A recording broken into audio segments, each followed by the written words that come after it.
Ngopi dulu, ngobrol santai dengan Asrul. Kuy kuy kuy. Sampurasun sadayana, perkenalkan, nama saya Asrul, saya dari PIK Remaja Barin X Ngamprah, dan alhamdulillah saya terpilih sebagai Duta Genre Kecamatan Ngamprah tahun 2021. Dan hari ini, saya akan menjawab pertanyaan kalian mengenai stunting. Penasaran? Ikuti terus video ini ya.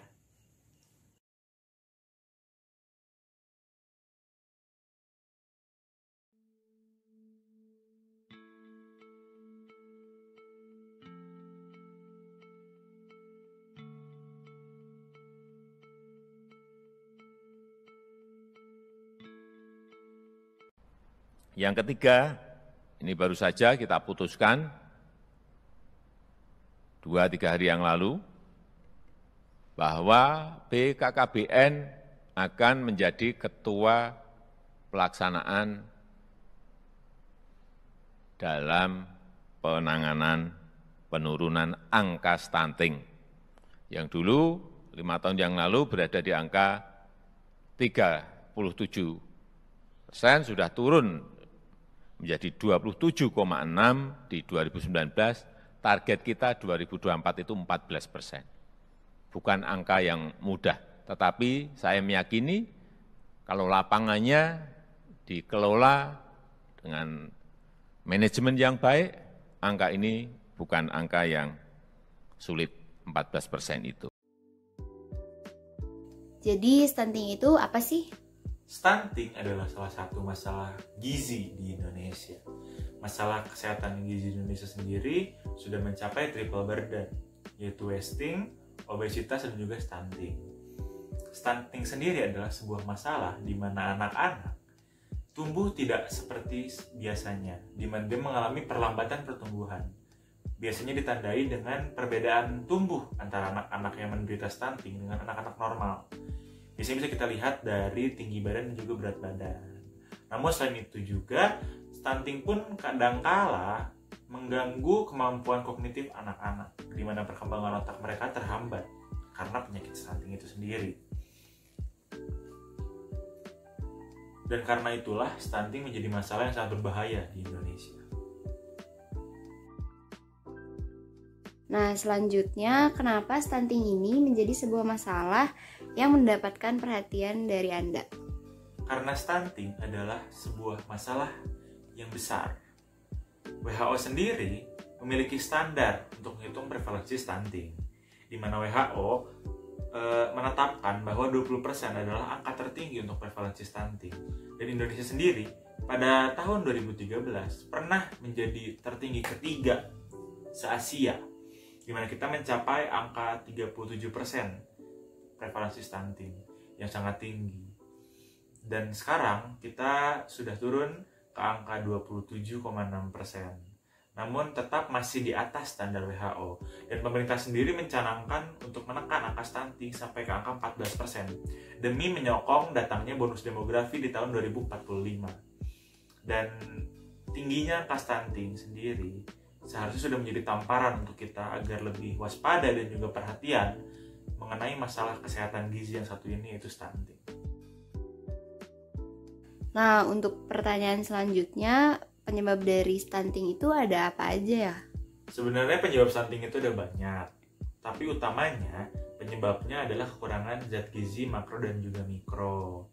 Namun, stunting itu bisa mulai terjadi sejak bayi dalam kandungan, yang mana bila ibu yang sedang hamil tidak mencukupi kandungan gizi untuk bayinya, bayi berpotensi untuk lahir dengan kelainan BBLR atau berat badan lahir rendah, di mana bayi itu lahir dengan berat kurang dari 2,5 kg. Dan bayi yang lahir BBLR punya potensi tinggi terkena stunting di kemudian hari. Selain itu, pada 1000 hari pertama kehidupan, pola asuh menjadi sangat penting untuk menghindarkan bayi dari penyakit stunting. ASI eksklusif 6 bulan adalah kunci utama dalam menangkal stunting. Bayi yang tidak menerima ASI eksklusif 6 bulan berpotensi tinggi terkena stunting, karena zat gizi yang diterima tubuhnya itu tidak mencukupi untuk kebutuhannya. Selain itu juga, saat bayi sudah beranjak lebih dewasa lagi, pola makanan bayi dan anak-anak harus diatur, di mana harus seimbang antara mineral dan juga proteinnya. Bila anak kebanyakan memakan yang manis-manis, maka dia berpotensi mendapatkan stunting karena makanan yang dia terima tidak mencukupi kebutuhan gizinya. Nah, untuk dampaknya sendiri, dampak dari stunting itu apa ya?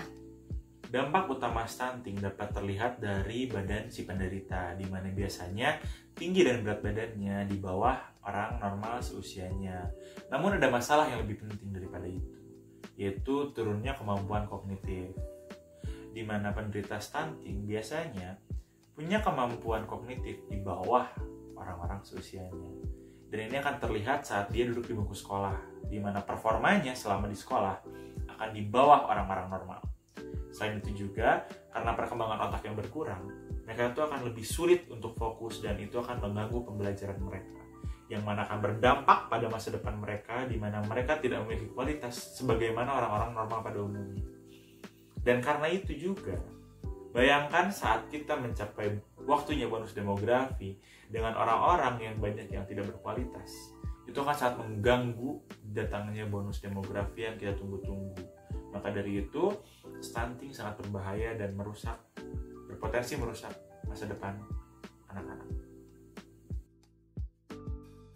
Nah, tadi kan sudah dijelaskan ya stunting itu apa. Nah, terus kenapa sih kita harus mencegah stunting?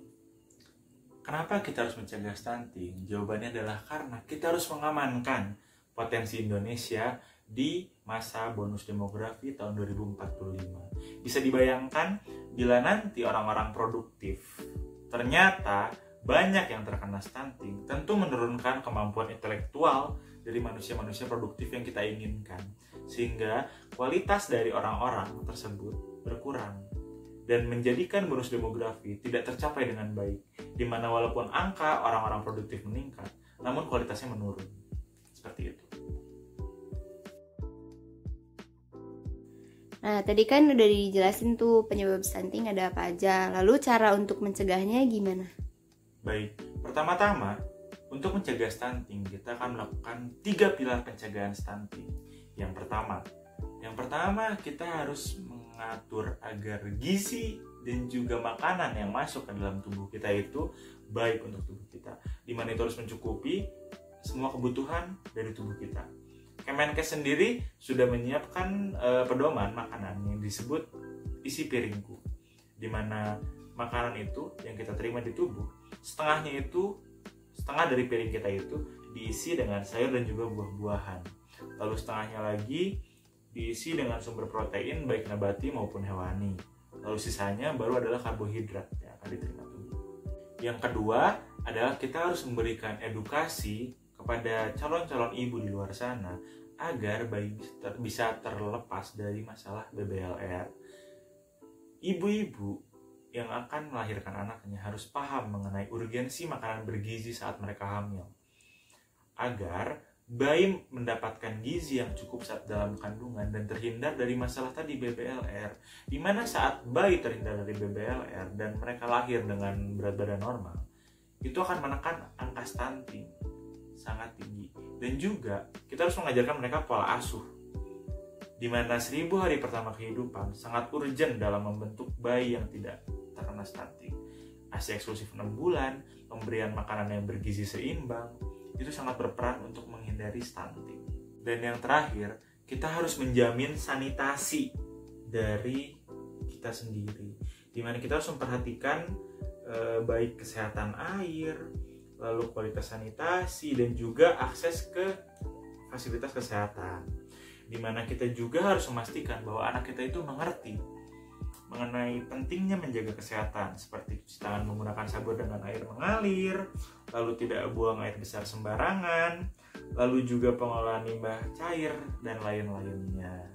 Namun yang paling utama, kita harus membiasakan pada anak kita untuk mencuci tangan pada 5 saat paling penting, yaitu sebelum makan pagi, sebelum makan siang, sebelum makan malam, setelah menggunakan toilet, dan setelah bermain. Itu agar mencegah dari kotoran dan kuman masuk ke dalam tubuh kita saat kita makan dan justru merusak gizi yang harusnya baik untuk kita. Nah, tadi kan udah dijelasin tuh cara-cara untuk mencegah stunting ada apa aja. peran kita sebagai remaja, jadi bagaimana cara untuk mencegah stunting ya? Baiklah, kita sebagai para generasi penerus, kita pertama-tama harus menyadari dan juga paham mengenai bahaya stunting. Dan kita harus menyiapkan upaya preventif agar kejadian serupa tidak terjadi pada generasi selanjutnya. Nah, maka dari itu, mari kita bersama-sama pahami, kenali, dan juga cegah stunting untuk generasi berencana tahun 2045. Nah, gimana videonya teman-teman? Semoga bisa membantu teman-teman untuk lebih paham mengenai bahaya stunting dan juga pentingnya kita mencegah agar stunting tidak terjadi ke depannya. Bila teman-teman merasa video ini sangat berguna, tolong di like dan juga komen video ini, dan jangan lupa share ke teman-teman kalian agar makin banyak anak-anak dan juga generasi muda yang paham mengenai stunting dan menjadi generasi berencana. Mungkin sekian dari saya Asrul dari Balerium X Ngampra pamit undur diri. Salam genre dan jangan lupa, saatnya yang muda yang berencana.